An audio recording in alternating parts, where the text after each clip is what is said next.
Hey YouTube, Kira Qualia here, bringing you all my Shadow Paladin Cardfight Vanguard deck profile for post Vilest Deletor.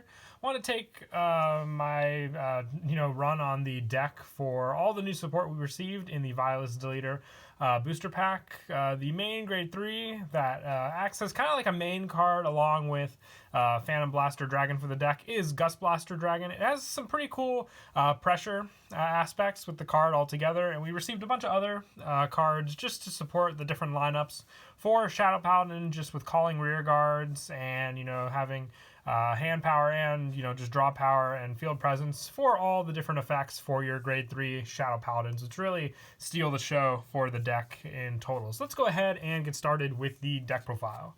So to start off for the grade 3s, I am missing some of the Gust Blaster Dragon still. I want to get the deck profile out as quickly as possible just so you all to see it.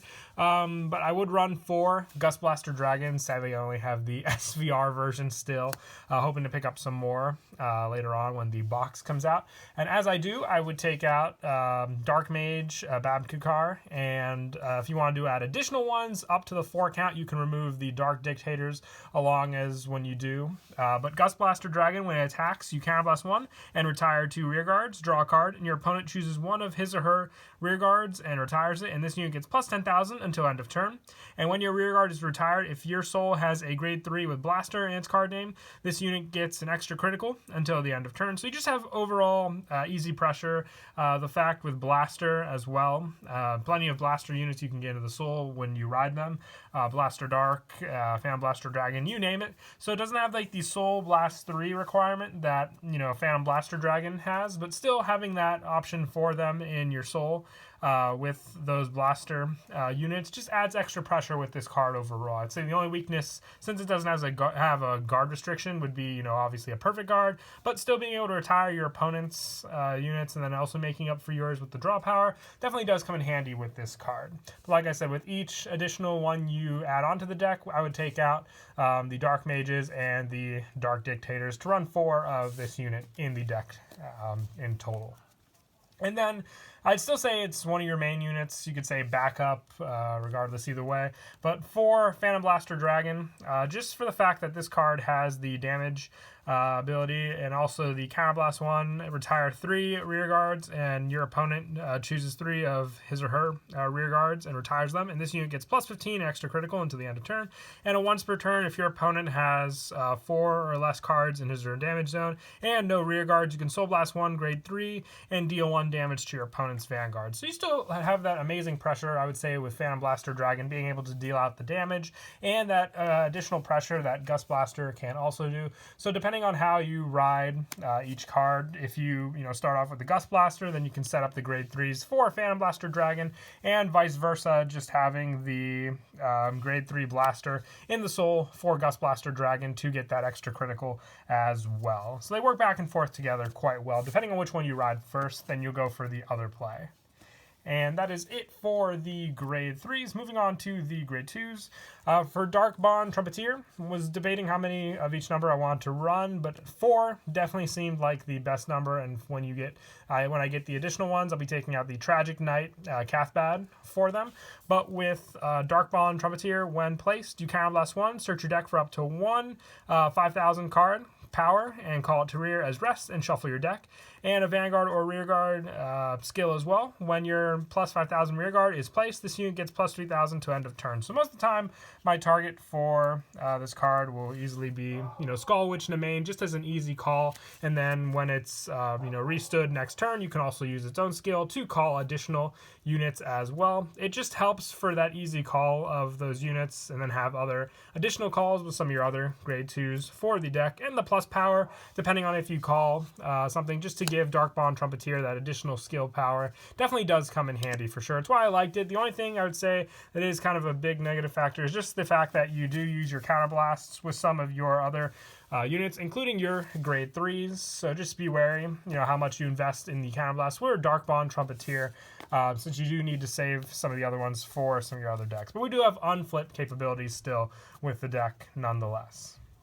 I also run 4 Darkness Maiden Maka. It's a once per turn counterblast 1. Call grade 1 or less from your hand to rear and draw a card. And this unit gets plus 5,000 until end of turn. So you just have that call with some of your other grade 1s, including Black Sage Sharon, which we'll get to in a bit. Just having that draw power really does amp up your hand consistency for guarding or just calling additional rear guards that you can use for the different skills of your grade 3 units. I did have a lower number of Darkness Maiden Maka in the deck beforehand. Decided to raise her up just for better consistency, since she is a Vanguard or a Rearguard effect, and just overall a better ride target when I don't have my main ride target, which is Blaster Dark. With this one, it's a Vanguard or Rearguard. When placed, counterblast 1, and your opponent chooses one of his or her rearguards and retires it. So easy ways to get rid of your opponent's rearguards.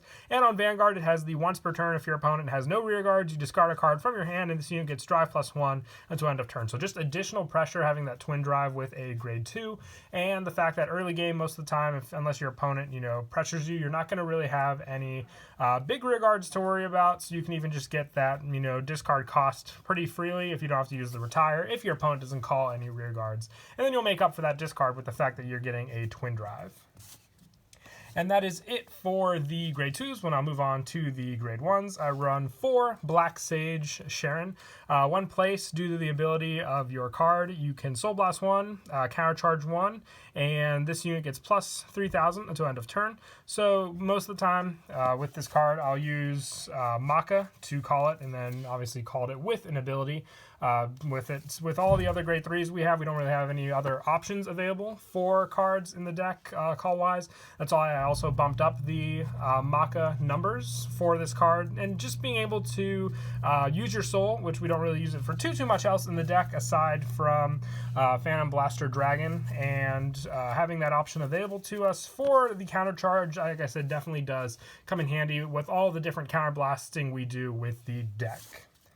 And I also run still 4 Skull Witch Nemain. This card works very well with Trumpeteer already, like I said beforehand, and just having this as fodder for your retire skills, just resting this unit to search your deck for up to 1 5,000 card and call it to an open rear and shuffle your deck. This ability may not be used by a card with the same name once per turn only. So if you don't have any more Skull Witch Nemains, you can always rely on triggers or one of our new units that we received in the deck as well. So I like that we have other options available for the grade 1s aside from Skull Witch Nemain. So very, very helpful just for additional calls in the deck, including the new unit, which is Blackwing Swordbreaker.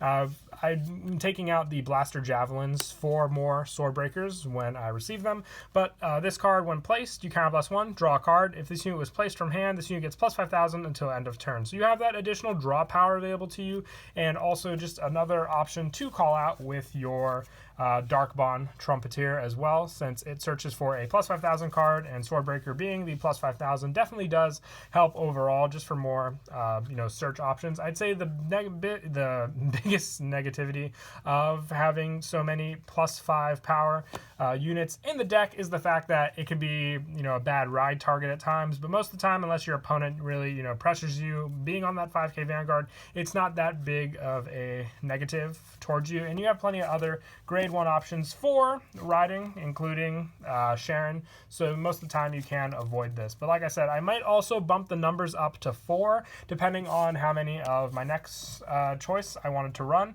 I decided to try out 2 Ensnaring Mage Connor.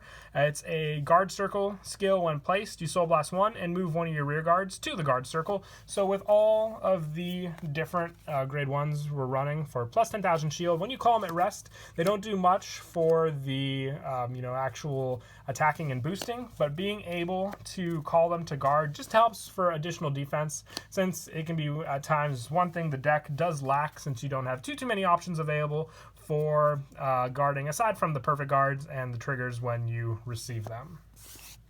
And that is it for the grade 1s. We'll now move on to the grade 0s for your starter. Obviously, Full Bow being the generic starter, like all standard decks. And for the trigger lineup, I decided to stick with the 8 criticals. So 4 Death Feather Eagle and 4 Darkside Trumpeteer. I've actually been debating if I wanted to keep the ones. These are the ones from the trial deck. I know they're the exact same art and there's not that big of a difference, but if I wanted to swap them out with the ones from the Vilest Deletor, just, to keep it more with the fact that they came from booster packs. Like I said, not really much of a change, but we'll see later on if I do decide to do something as random as that. And for the draw triggers, for Dark Shield Maclear, just the standard draw trigger, Perfect Guard for the deck. And lastly, the 4 Abyss Healer for the heal trigger. I was debating if I wanted to run 6 draw trigger and 6 critical, but I decided just to keep the 8 crits just because of the pressure that you can really hit with Fan Blaster Dragon and Gust Blaster in total. It really does help if you could just hit those critical triggers when you want them. But that is it for the deck profile. I hope you all enjoyed the video. I'm looking to get all the other deck profiles out for the Vilest Deletor booster pack. More than likely going to do either Dark Regulars or Deletors next. We'll see which one ends up finishing first. And until next time, please don't forget to leave a like and subscribe. And Kira Qualia out.